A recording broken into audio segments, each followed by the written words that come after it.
Vous allez découvrir dans cette vidéo un tout nouveau lecteur de cartes, le CapInside.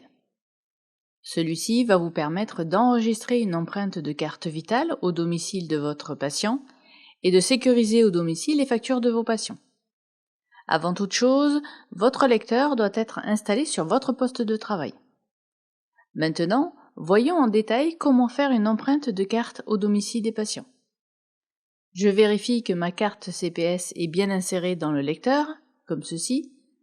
Sur le lecteur, si je vois CPS inscrit, c'est que ma carte est bien reconnue. J'insère la carte vitale de mon patient, je vois alors CV s'afficher et les boutons s'éclairent. Le bouton représentant un bonhomme sur fond vert donne accès à la prise d'une empreinte. Le bouton avec le cadenas permet la signature des feuilles de soins. Je vais pour le moment vous montrer comment faire la prise d'empreinte. L'infobulle jaune en bas à droite du bouton vert affiche le nombre total d'enregistrements actuellement stockés sur le lecteur. Ici, j'appuie sur le bouton vert, je saisis le code à 4 chiffres de ma carte professionnelle de santé, le lecteur affiche authentification en cours, puis enregistrement des données bénéficiaires en cours, puis données bénéficiaires enregistrées avec succès. Ici, je n'ai pas besoin de choisir le bénéficiaire des soins, le choix se fera dans Vega. Appuyez sur la flèche en haut à gauche pour revenir au menu principal. De retour à mon cabinet, je rebranche mon lecteur, je m'assure d'avoir cet affichage sur le lecteur.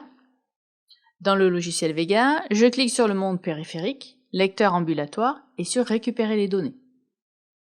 À la récupération, cette fenêtre apparaît. Elle remonte l'ensemble des bénéficiaires présents sur les cartes au moment de la prise d'empreinte. Je clique sur le ou les patients correspondant au traitement que je prends en charge. Ici, je sélectionne ce patient. Il apparaît en violet, puis je valide.